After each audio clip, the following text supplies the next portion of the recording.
Welcome into another episode of Everything is Logistics, a podcast for the thinkers in freight. We are proudly presented by SPI Logistics, and I am your host, Blythe Brumleve. We've got a special guest for you today, and that is Nathan Cheney. He is the founder of Supply Chaney, and he's also dabbling in, a few other different enterprises. So I'm excited to talk all about those enterprises, your experience as a freight agent, and also your experience as a content marketer in logistics, because frankly, we need more folks creating content in logistics. So with all that said, Nathan, welcome into the show. Hey, thanks for having me. I'm excited to be here. I'm just kind of jealous that I didn't come up with the logistics is everything sort of moniker first, because I think it's genius. Thank you. It's also very easy to spell, which I think is very important when it comes to, a show title. I've created shows in the past that didn't exactly have that, and it was a nightmare for trying to get people to visit. Okay, Yeah. so I was just telling you before we started that I was listening to your interview with Chris Jolly, the freight coach, which is great because we're both, partnered with SPI and you as well. So this is, a great conversation, within the SPI family. And one of the cool things that I learned about you during that conversation is that you're one of the rare people that went to school for supply chain and then stuck with it and stayed in the industry. Typically, Right. they just enter and they never go to school for it, or they go to school for it and then quickly just go to another industry once they start working in the trenches. So tell us a little bit about that experience of going to school and then deciding to stay in the industry. Cool. All right. I like that topic, mostly because it's kind of fun. So I was originally thinking I wanted to be an engineer. And then I realized that I wasn't so great at math in my earlier years. And so I kind of went business route instead. And as I was finishing up my first 2 years of school on a business administration degree, I realized that business administration was way too generic of a field. It just felt like I wasn't going to be specialized enough. So, I kind of went to the head of the business department and I said, as I go into my junior and senior years, what should I consider doing? And, this would have been in 2007 or so. And the answer was, you should go look at logistics, and specifically that school up there in Dallas at the University of North Texas has a pretty good program. You should go check it out. So I went up there one weekend, and my favorite color happened to be green. That was the color of the school, and I just thought I liked playing with trucks and cars in the mud when I was little, and being a typical sort of boy. That sounds like what logistics is to me. I'll do that. So it was about as scientific of an approach to kind of select what I would do for the rest of my life as that. And I feel really, really fortunate, to your point, that it was something that resonated with me and kind of how I think. And I've been able to continue staying and working in the field, from college graduation all the way through to today. And it's treated me well. I've enjoyed it. There's an endless number of challenges and sort of avenues you can go down within the supply chain and logistics and operations. And there's really just so much you can do, and a lot of autonomy. And it's a new field, in the bigger perspective. This idea of having a logistics degree wasn't something that people were getting, 12 or 20 years ago. And so now it's kind of become its own. It's broken away from the operations department into its own discipline. So I feel really fortunate, I guess, to answer your question, that I picked the right thing and that I didn't bounce around. So it's allowed me to have continuous sort of progress in one sort of focus in my career. I think it speaks to, just for a lot of kids that go to college, they just pick a major and they have no idea if that major is going to be around for a while. And so that was really smart of your professor to recommend logistics to you at the time, because I think we as an industry need to be better at educating the younger folks about how just interesting this industry is. And you're pretty much going to always have a job because there's always going to stuff needs to be moved. So talk to me about because you spent time after you graduated. You went to go work at a 3PL, I believe, and then you also went to work for a shipper. So what was sort of what was the education versus working in those roles like? Did you learn? Was it pretty much learning on the job, or did you know a lot of this going into each of these roles? Yeah, I would say that theory and practice are two pretty different things in the logistics curriculum and in the real world. So I had the opportunity to have two internships while I was in college, which was great because I advocate that for everyone. And one of the best pieces of advice that I got was to have multiple internships if possible. And it's like trying on shoes. You don't buy the first pair of shoes you try on. And so my first internship was in the 3PL world. Actually, I was writing SOPs. Was kind of like the first thing I did was go visit all the departments and write SOPs for them. Turns out I'm still doing that today. That's still a big part of logistics and operations. And my second opportunity was with a shipper, with PepsiCo. And those were my two first formative experiences in the industry, was at Siva and at PepsiCo. And the interesting thing is at PepsiCo, I was measuring the carbon footprint of the entire supply chain for PepsiCo, including all the different business units like Frito-Lay and Tropicana and whatnot. And what I realized is that whenever I was at the 3PL, I was needing to be responsive to the customers, the people that are shippers. And when I went to go to PepsiCo, it was interesting to be that shipper, to be that customer. And whenever I called up a carrier and said, hey, I need information about your fleet, how many of these trucks you have, what your average miles per gallon is, what your carbon emissions are, man, yes, sir, I'll be right on that right away. Let me get that back to you as soon as I can. And it was such an interesting way to see the different, sort of way of being. We're still doing logistics, but you're just on the customer side instead of the service provider side. And so at a young age, I got to kind of experience that. And I feel like that was amazing. That, for all the students out there or folks that are able to kind of be able to see what side of the fence maybe fits them best, it's a great opportunity. And so when I was graduating, that was 2008, when the economy was not doing great. And so I was kind of like, there was hiring freeze there at PepsiCo. And so I had to kind of make a choice of, do I stay an intern for an unlimited or, kind of like indefinite amount of time, or do I try to go find a full-time job? And so I was able to get a full-time job in 3PL, and that kind of just set me on a path toward 3PL career. So a couple of different stops at a couple of different places. Moved my way up to branch manager, running, opening up new facilities, hiring up all the teams, getting new clients in the door, running, from soup to nuts, the entire operations, still in my 20s. And that was really fun and awesome. And at a point, I got an opportunity to go to the shipper side, and that was Texas Instruments. And I kind of wanted to relive, looking back at it, relive kind of what I got to do as an intern, which is to kind of see both sides. And so while at TI, I got to run, the raw materials and spare parts facilities going into their fabs.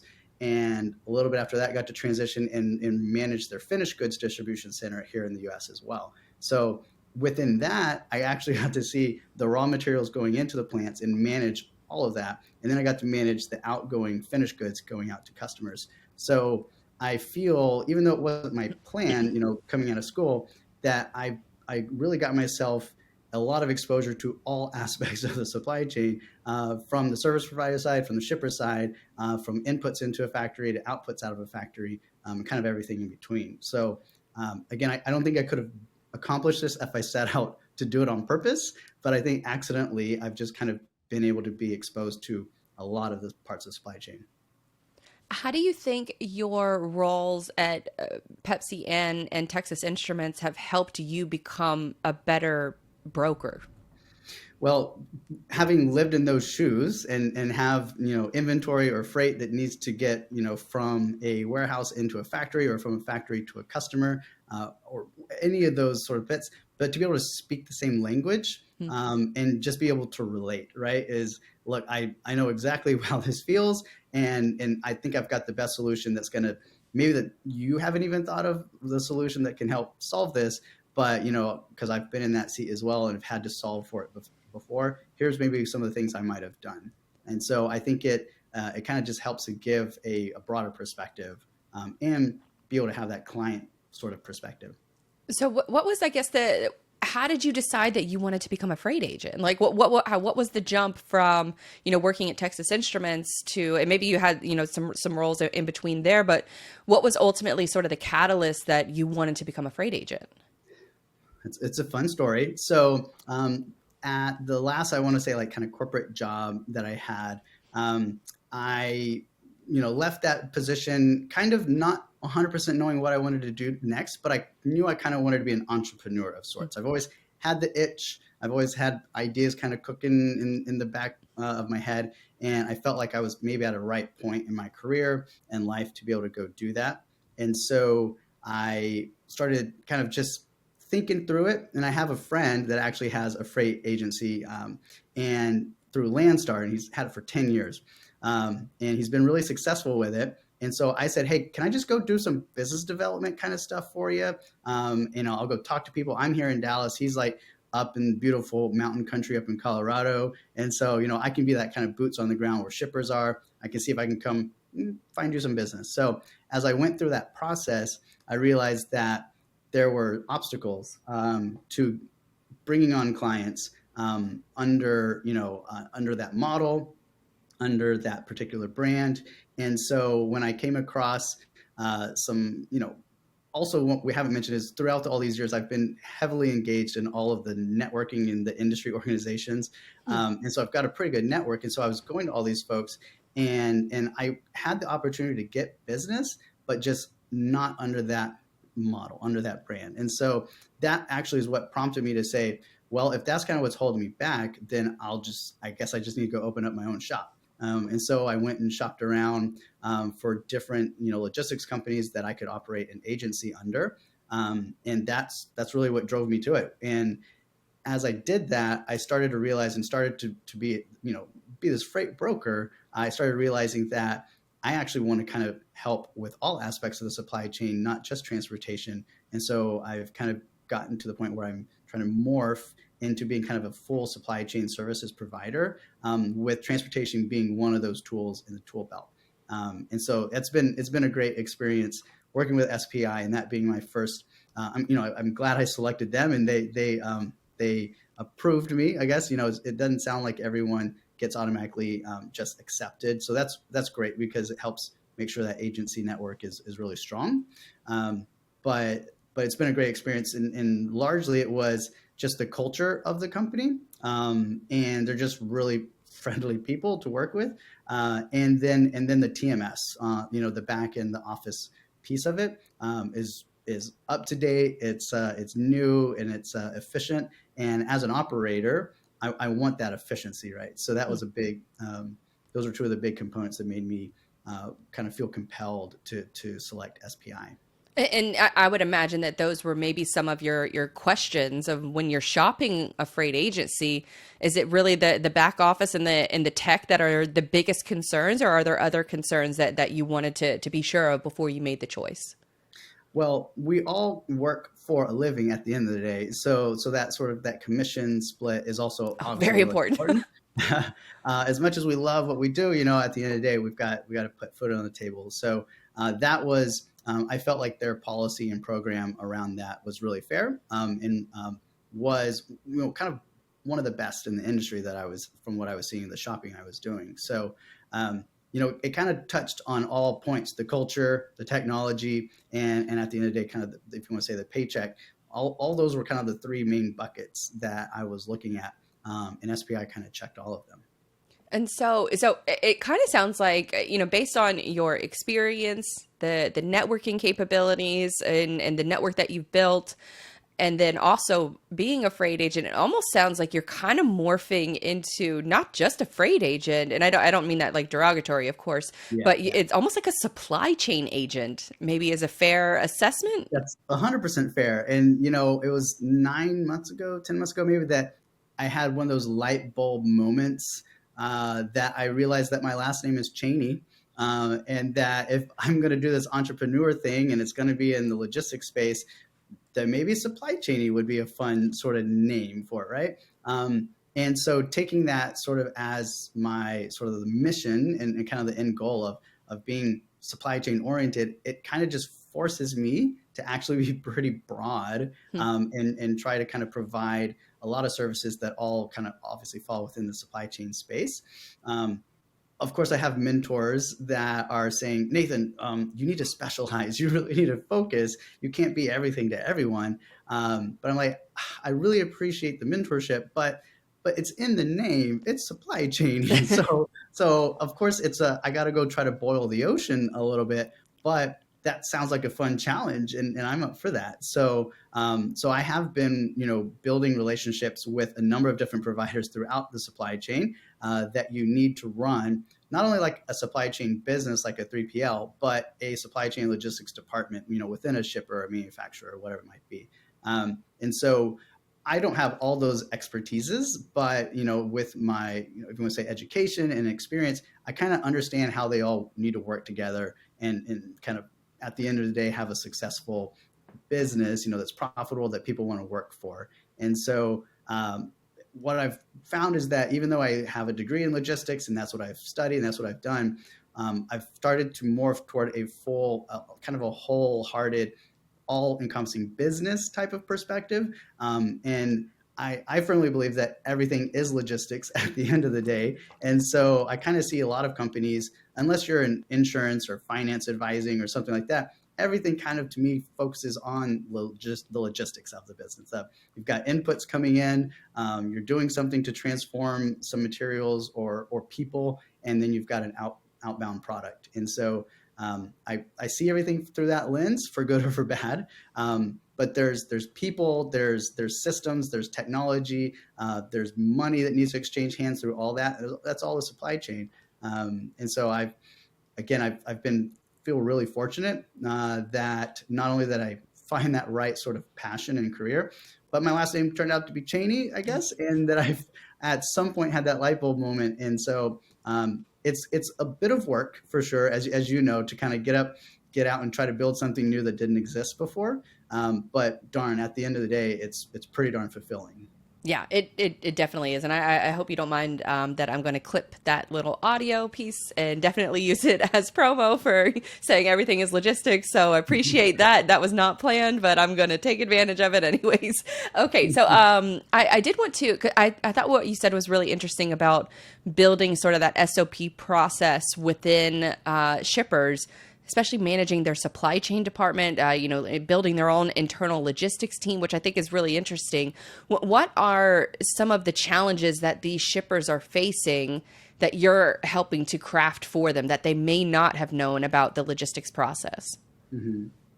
Well, I think one thing, and I kind of specialize on the smaller to medium-sized businesses, is a lot of times they kind of lump in logistics and supply chain in with operations in general, so the person who's been, if you want to say, making widgets, for a long time, and they know how to make widgets really well, because the inputs into that process are going to them, and the finished goods of that process, they're also kind of in charge of. It just kind of gets lumped into operations, and so there's not a lot of specialization within the logistics and supply chain, and so you might not have a lot of folks that have much experience on their team in the logistics supply chain space. And there's a lot of savings to be made if you just package things up differently. If you get pallets that are made, that are customized to your size, you can have a smaller footprint in your LTL trailers. There's just a lot of optimization. And a big part of my actually degree in college was marketing. And one thing that I'll kind of always remember is that saving $1 is the equivalent of, whatever your margin is. Saving $1 is the equivalent of selling $10 worth of product. So for every little bit of savings that you can get, you get an exponential return based on the sales equivalent of that savings, right? So there's a lot of opportunity for companies to improve their bottom line, not worrying about the top line so much, but improve their bottom line by just drawing out and driving out costs that don't need to be there, just optimizing. So, and even though there are degrees, people are getting logistics degrees, hundreds and thousands a year, it's still in the bigger companies, you're going to find logistics and supply chain departments, but in smaller companies, I think there's that expertise is still finding their way in and finding a seat at the table and showing their value. What is, maybe if someone is listening to this, maybe they are one of those businesses that needs to, get a grip on their logistics SOP. What are maybe some good overall tips to developing that? Well, one thing that I've come to realize now is the world of consulting that I've kind of found myself in for a bit now, is that if you don't have the expertise in-house, There's plenty of folks out there that are very experienced and more than happy to come help you out a bit, so that if you don't have the budget to have, like, for example, a full-time expert, on staff, you can do that in a part-time consulting sort of fashion. Even maybe just a retainer that they just come on and help, just in a retainer type fashion, to bring some of that expertise. It can, obviously very much have a really rewarding ROI at the end of the day, just for the little bits and pieces of expertise and knowledge those folks have that, within your company you hadn't thought of yet. I know that there's companies out there that kind of frown upon the idea of having consultants and whatnot, but I've really kind of learned to see the value of just having little bits and pieces of that expertise that you're able to access. The other thing that I think is a struggle is not investing a lot of time in training and kind of telling those new hires and people that are coming in the door why all this is happening, why we do things the way we do them, and what the best way to do it is. I feel like even with some jobs that I've had, it's very much just on the job training, just get in there, kind of get going. And so there are actually ways to be a little more structured and to provide those new hires with the why of why your company is doing what it does, why its mission is what it is, and also the how, the how do you do your job from day to day. And so I've actually partnered with some folks that kind of help with those things if someone's ever wanting to talk about it more. But there's really good solutions out there that can help get that how into everybody's pocket, so that there is no question about how to go do this job properly and execute consistently day in and day out. What are some of, because especially for small to medium sized businesses, you don't know what you don't know. So what are some of maybe those warning signs that someone needs to get that outside consultant, needs to hire somebody that is an expert in logistics, or at least is familiar with Right. it somewhat? What are some of those maybe like hints or like little red flags that may start popping up that may signal to them, hey, we might need to get somebody Sure. in here? When you started to ask that question, the thing that popped into my mind is if you keep yourself within your own four walls of your business day in and day out, you're not going to actually know what other people are doing, and you're not going to be able to kind of see what best practices are out there. And so one way to actually do that is to get involved in sort of those industry groups that might be in your area, particularly ones that go on facility tours and visits of other facilities. It can be transportation docks, it can be warehouses, it can be plants or factories that are making something.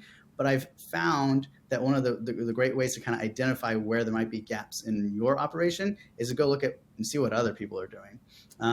And that's actually kind of what spurred, the creation of my creation, the Supply Chaney YouTube channel, was to go out and kind of go tour and film those facilities and kind of bring those best practices and give that sort of inspiration to folks in a way that they don't even have to leave their office or their couch to kind of get some of that inspiration. And I know that doesn't 100% answer your question. I think you're probably looking for what KPIs can they look at, or what sort of financial returns or reports they could look at to find that there's problems. And I think those questions could also be answered by the accounting team. Is does this cost look like it's out of spec compared to our industry? Is our transportation and warehouse spend, is our inventory turnover right? Do we have too much loss going on? From we started out with $1 million worth of inventory at the beginning, and now we've only got $500,000, but we sold $700 million of it. So, or 700, like, just things being off from a business perspective, and going to try to find those root cause could lead you down into there's something in the logistics or the supply chain of the business. But I think a really good practice that's easy and fun is to just go and learn and see what other people are doing and kind of benchmark your own business. Yeah, I would add on to that, especially for a lot of small to medium sized business. They might not even know that they have a local, maybe council's supply chain managers, or a local transportation club or anything like that. But maybe that is a good avenue for people who work in freight to go to some of these other business networking meetings and to meet with those folks and explain, like what you were saying, you don't know what you don't know. So let me share my expertise with some of maybe the more like casual business networking groups. That seems like it would be a great opportunity for a lot of these folks if they don't know already about, transportation management spend, which is, can eat up, at least 50% of any given product is transportation cost related. So it could be a good selling avenue for the freight brokers out there to go to some of these meetings and educate these business owners. But speaking of educating, your YouTube channel, which you've mentioned, Supply Chaney, great name. What is sort of, you mentioned the catalyst for it, starting it was, Yeah. bridging that educational gap. And I think for a lot of people, when they start down a content journey, they start out really strong and Mm-hmm. then they just fall off. What has kept you continuing to make content in addition to managing, all of the other things you got going Well, on? the model that I'm kind of following at the moment is to kind of bootstrap the content creation part of it. One, because if I'm doing the filming and the editing and kind of everything myself, then later on, whenever, say things take off and I can kind of outsource that production piece, and have other people that are professionals kind of help out with that, is that I've already kind of been there and done that. So I know, one, I've already kind of created the look and feel of how I want the episodes to look. So people that are doing editing later can kind of just mimic the episodes that I've already done. And then two, from like a shooting perspective, if I'm going to be the interviewer, walking around, then since I've also done the filming part and I've also done the editing later, I can kind of know how to talk, how to take pauses here and there, how to, kind of Smart. frame the different shots so that later on in production, it's more efficient and it can get kind of published and put out faster. And I think that's where I'm having a little bit of fun, is that everything is logistics, in that even in content creation, there's a way to be more efficient. And actually it's kind of an endless pursuit of getting out there and trying to take as little footage and having to capture as much little raw content as possible, so that you have less of it to go through. And then at the end of the day, you spend less time having to edit, because everything you shot on site or whatever was better, all usable, not a lot of waste. All the kind of metrics that we think about in logistics really applies, I think, a little bit in content creation. And at the end of the day, we just want to be efficiently able to tell a story to the audience, that wants to hear it. Yeah, definitely. I've talked about this with clients too. It's like your content is a totally different supply chain.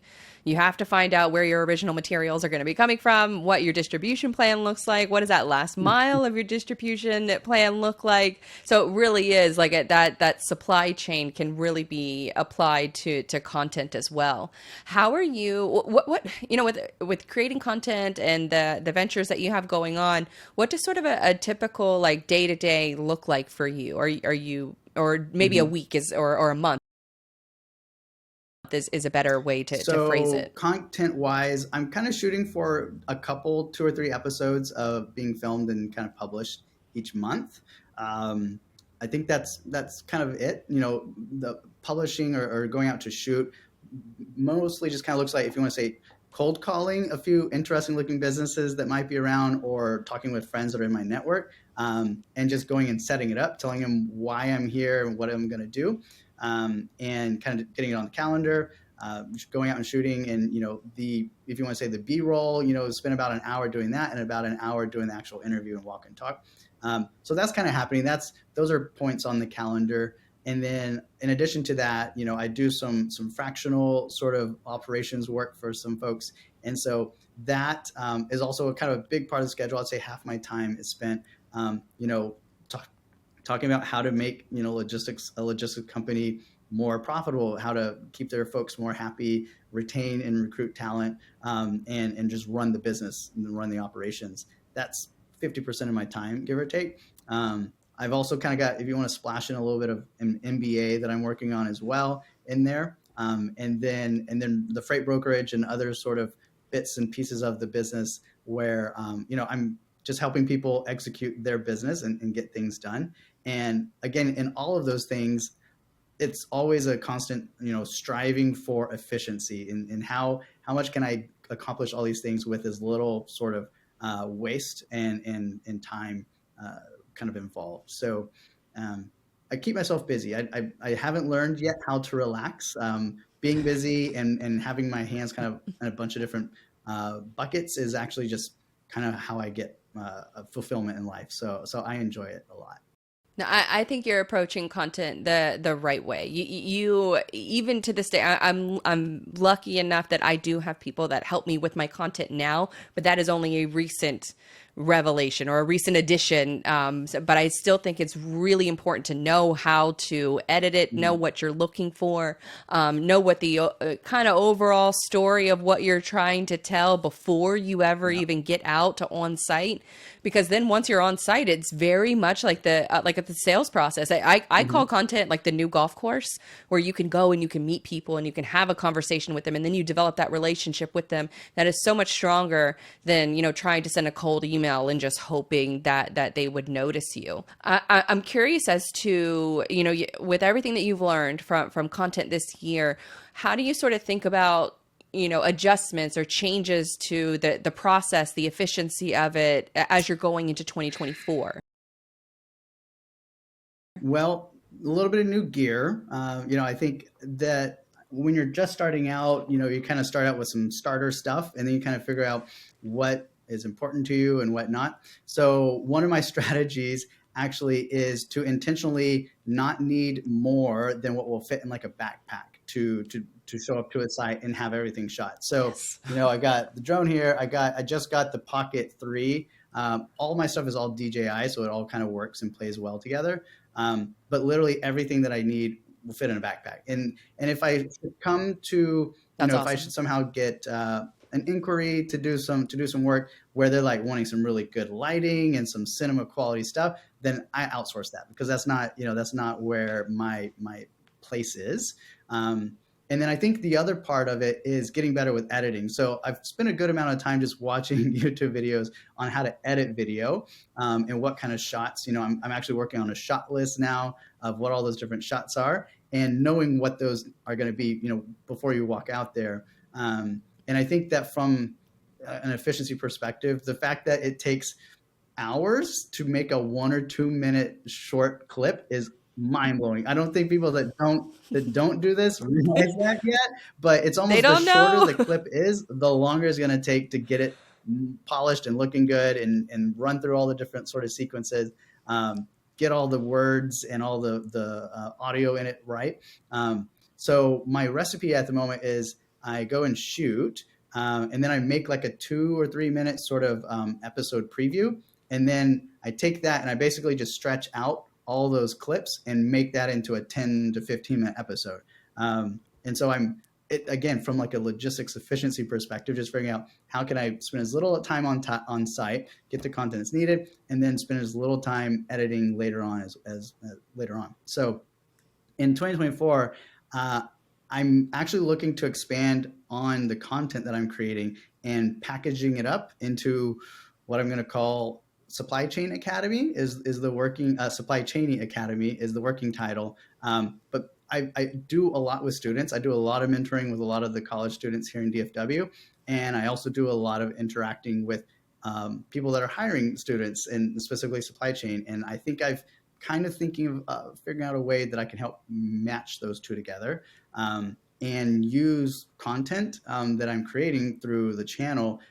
One, to kind of educate the students, to kind of get them real world exposure to what life is like really in logistics, because that's kind of what my episodes are all about. They're all behind the scenes, taking a peek behind the curtain of what really happens within logistics or operations or factories or whatnot.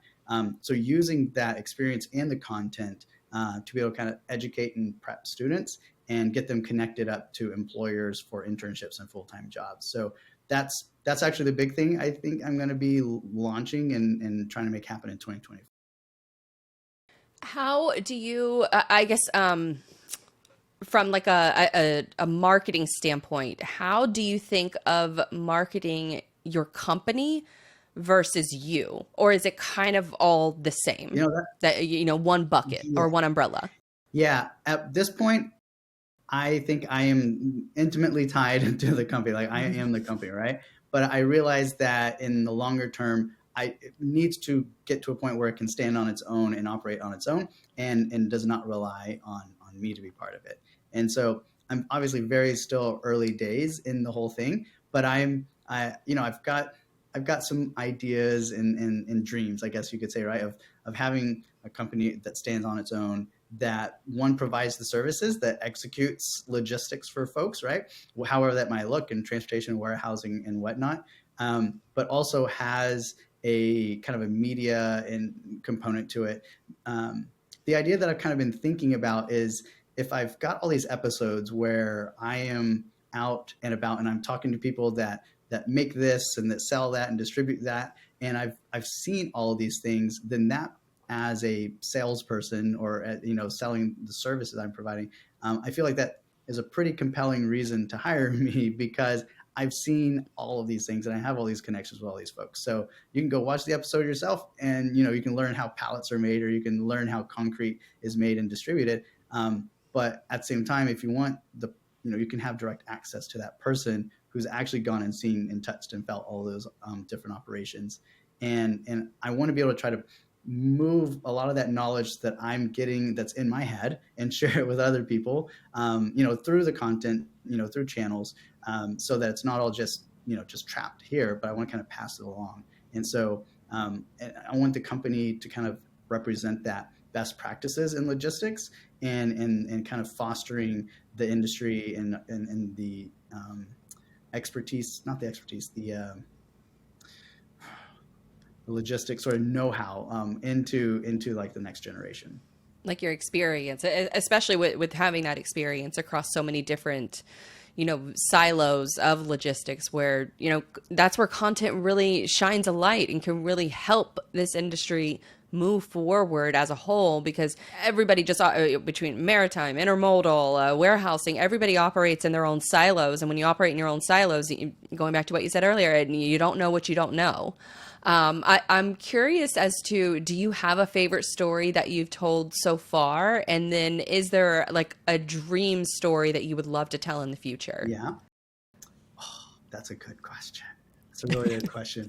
So if I think back through the few that I've filmed, so I would say that, and I've got a quick little visual. The interesting thing is, as I mentioned a while ago, is that as I've kind of gone through this journey in the supply chain sort of career and industry, is that it's becoming less and less about the technical ins and outs of transporting things and warehousing them, and more about just being a good general business practitioner, and kind of just being a well-rounded company that people want to work for. And so to that end, I've got an episode coming out here pretty soon that is with a company called the Workwear Safety. And I think of many companies that I've been a part of, they seem to be the most intentional about how they've developed the culture of the business. And you could kind of see it in just how well they could recite exactly what their mission was, exactly kind of the ways that they each expect each other to act toward each other, how they all expect to deliver for the customer. And so there's this internal component to their culture, and then there's this external sort of customer facing component to it. And as in the episode, Coleman, who's the president and CEO of the business, says, he says, at the end of the day, culture eats strategy for breakfast. And I think that, as we grow kind of in our business, sort of levels of how you think about a business, and whether it's logistics or anything, you start thinking, at a higher level, it's more about the people and the culture, and that's what's going to carry the business forward, not so much the technical expertise of how well your rate tables are structured with your suppliers or something, right? And so it's in that episode with Workwell Safety that I think I really got to highlight a company that cares about its people and has intentionally developed a place that people want to work in. And at the end of the day, again, your SOPs can be the most amazing ever, but if it's not a place that people want to work, then you're going to have, trouble recruiting and retaining folks to run those SOPs. So I just made a note in our show notes to include that video in the show notes, just in case people want to check it out and check out more of your work. And real quick, do you have a dream company or a dream story that you would want to tell in supply chain? That one is tough. I haven't thought about it. That's maybe the next episode that I'm on. I could share that one. Oh, it But could be. Okay. So you haven't, you're on the verge of telling no, it? honestly, I got to think on that one. It's kind of like saying, what's your favorite song? Like, do you have a favorite song? Okay. Yes. But it changes so often. So I don't know if maybe I have like, five, different songs at Hmm. any one time. But I would say if I'm thinking like a favorite, because I do a lot of like we have a series on the show called The Logistics of, which I just rebranded to Source to Porch. So Source to, I should use the proper name for it. But for that, it's been Disney Logistics. I am anxious to get. In fact, I did meet someone at a recent conference that was in charge of like Walt Hmm. Disney Logistics, and she was trying to like keep her name badge like on the low so no one else would see it. And I think I freaked her out a little bit because I've been wanting to tell the story for so long of just the theme park logistics, how they reopened, how they got all their suppliers back in order, from everything from the food and the people to the fireworks. It's just an incredible display of logistics, and so I've told it like independently a couple times, but my dream like supply chain story would be, I don't know, maybe even not like a US based Hmm. theme park, but maybe it's like I don't Tokyo's like Disney Sea, which is regarded as one of the most beautiful theme parks in the world. That would probably be like the upper like Yeah, Mount Everest of stories that I would like to tell. it So I don't did. know if that helped like It create any did. I ideas for think that you, or maybe you have like my a new one that equivalent you want to of hit. that would be a movie set. And I don't know how you could bubble that Oh, down to cool. just like 10 minutes because there's so much that's got to go into Right. it. But I mean, just the logistics of getting it, people. I mean, the people component. If you talk about all the extras that are in the background of a war scene or whatever, all the makeup and the costumes, and then the special effects and the safety that's got to be taking place. Oh my gosh, I would be really interested. Myself, I'm curious about how the logistics of a film, set in a movie happen. But to be able to kind of tell that story would be pretty cool. I will say I'm a big Game of Thrones fan, and so it's season 8. I know a lot of people have their feelings about it, but on HBO they have a like a special Mhm. episode of filming season 8 or filming 7 and 8, and they talk about some of those logistics. It's really fascinating. Highly advise everybody to go watch it. But you're right that all of the extras and one thing that I remember specifically from it is that they had different large tents just for people who are getting makeup than people who are ready to shoot. And it was just like you're moving Mhm. people from like tent to tent. It was a really fascinating watch. And just, you don't even think about the fact of like a show or a movie, it's not filmed in chronological order. Yeah, It's filmed based on logistics, based on where can people get to in time, yeah. where locations are on site. It's really focused on logistics first, and then the story comes like after the fact. So I would co-sign that one too. Okay, last few questions, Sure. because we haven't really talked about any of like your distribution or how you think about distribution when it comes to content. So, do you have like a favorite social media platform? Are you using email? How do you sort of think about not just creating the Mhm. content but getting it out to the audience that you I care think about? that is in phase two. I feel like I'm still kind of in phase one, which is like just getting those first 10, episodes shot. I think that so in phase one, I'm kind of just getting my sea legs as far as creating and getting the vibe and sort of just feel of how things are going to go. I think in phase two is where I either need to do it myself or just bring someone on, or just help get some outside help that will just help kind of be able to tell that story in more channels. So for right now, it's very unmagical. It's a YouTube channel, and then I post on LinkedIn, but and kind of try to share there. But what I think I've learned is that like the LinkedIn algorithm doesn't really like it if you send people outside of LinkedIn. Like so, if you're linking out to a YouTube or something, then it's going to kind of rank you lower, and you're not going to get the sort of Hmm. So I'm just getting into how all that sort of stuff. Like how you should make your thumbnails, what your title line should be, and all that sort of good stuff. And so I'm still learning, still in phase one of just getting things kind of learned.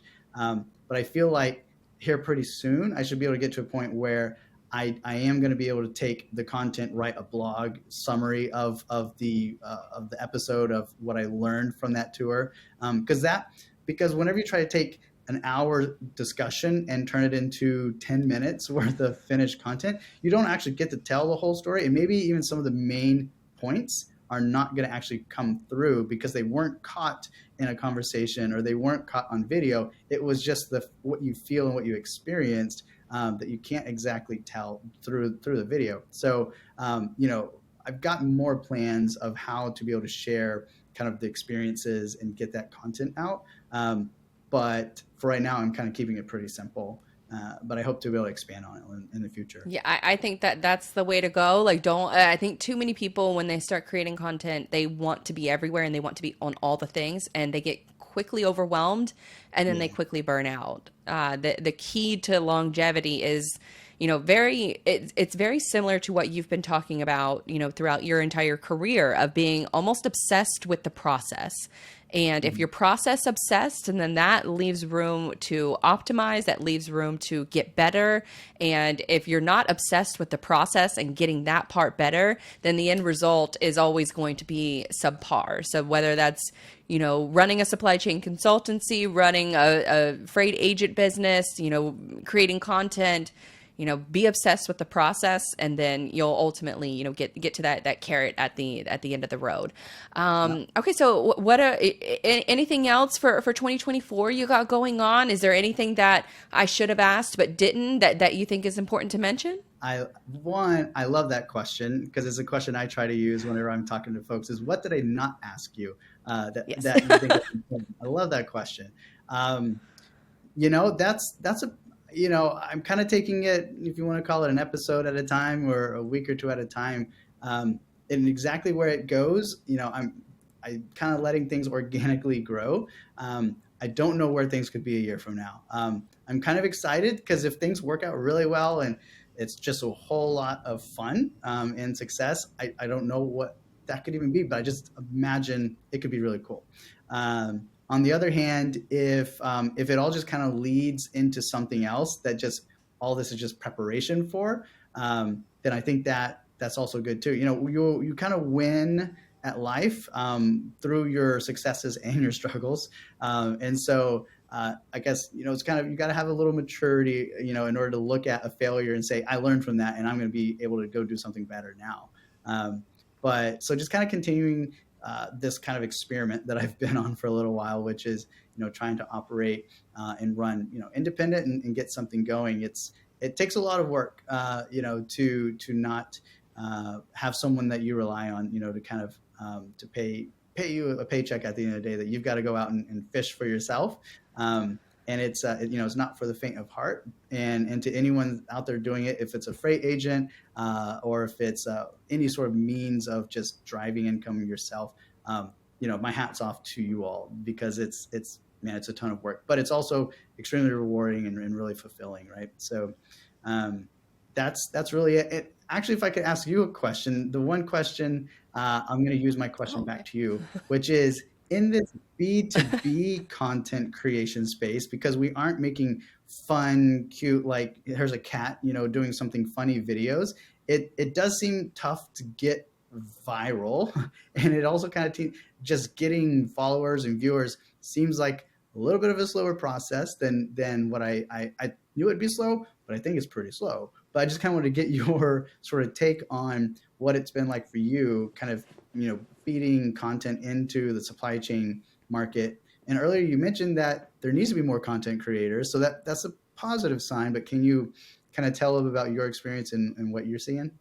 Sure. So I think the caveat for me is, when I launched Digital Dispatch, I already had this radio broadcasting experience, and I didn't see anybody really doing that in freight, except for like Dooner, like Timothy Dooner, What the Truck.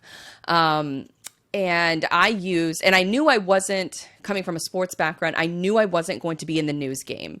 When you create content, you really have to pick one side or the other. Are you going to create editorial style content, or are you going to create news style content? Now, you can add a little bit of editorial to news, But if you're focusing on news, like you have to constantly be online.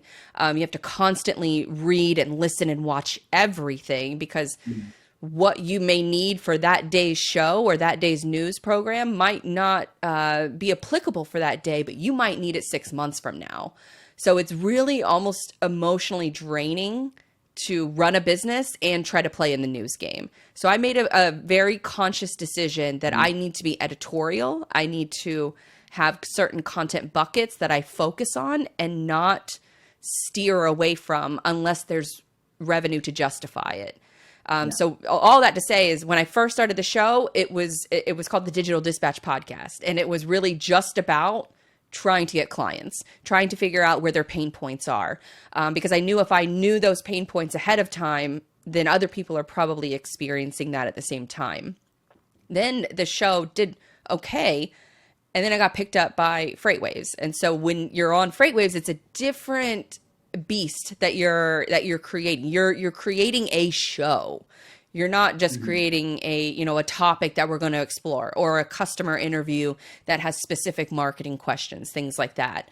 So there's a little bit of a fine line that you have to walk. And so my biggest advice is, don't ever expect to go viral, because in B2B, it's just probably not going to happen. But the value is that you are talking, hopefully, to, there's 12 people that are watching a video, then hopefully 10 of them are in your target audience. And that is significantly more than if you were to go viral on, say, like I've gone viral a couple times on TikTok, didn't bring me any new customers. It actually brought a lot of headaches, a lot of, bad comments, nasty comments. So there's a lot of baggage, I think, with going viral that people don't talk enough about. But I usually advise people to say, don't pay attention to the vanity metrics, pay attention to the right metrics. And you as a business have much more avenues of opportunity if you focus on the 12 people that are going to buy from you versus 12,000 views from folks who are never going to buy from you. So focus on where, having those customer conversations through video, through content, and then figuring out a way to build stories on top of that. I think for a lot of marketers in freight, those stories exist already within their company. And I think the challenge is to explain to the executive team that, no, you're not going to go viral from it. But the insights you're going to gather from talking to your carriers and talking to your customers and talking to your vendor partners is you're going to get answers to questions that you never knew to ask. And you're also going to get insight that is going to be significantly more than what is people are sharing online, or even that you can get from SEO keyword volume, stupid things that, marketers still pay attention to that just don't move the needle in today's marketing world. I believe it's content first approach, and it should be a content first approach for most freight companies, is telling those stories that are already inside internally of your business. And then you can start maybe playing in the news game, but that should, for the overwhelming majority of people who are working in supply chain, that just shouldn't be, let FreightWaves and Dooner, they that's their full-time job. You still have to run a business, and hopefully content can complement that. So hopefully that answered your question. Hopefully it did. Tempered expectations, I think, is and kind of go for what the meaningful sort of quality over quantity type of engagement. I think too, but it's gaining the direct insight from your customers, who, if they have certain questions from you, then there's likely other businesses in their same demo, very similar customer profiles, that have those same exact questions. And so I think, coming from the place of having those conversations with your customers first, I think using content as a way to get your foot in the door is brilliant. And it's a strategy that I've used throughout my whole career is, hey, come on my podcast, let's talk. And then you can gain those insights and gain those business solutions from those customers. Because the last thing you want to be is like one of these SaaS companies that creates a product and tries to figure out where it fits in to the mix, instead of going direct to customer and figuring out what they're dealing with and creating products and services and solutions around that. Yeah, sounds good. All right. Well, I guess that about does it for this conversation. Where can folks, obviously I will link to your YouTube channel. Is there any other way or any other platform that folks should check you out if they want to get in touch, if they want to connect on social media? Where should they go? It's kind of simple. Yeah. Yeah, just basic website at this point in time, which is just supplychaney.com. And like I said, kind of phase 2 would be to get out there onto more channels and more ways to sort of engage. Just kind of keeping it light and lean for the moment. Yeah, definitely. Protect your peace. So get out there when you can. Don't spread yourself too thin. All right, Nathan. Well, that was awesome. Thank you again for coming on the show. And we look forward to watching your YouTube channel grow. Thanks for the support.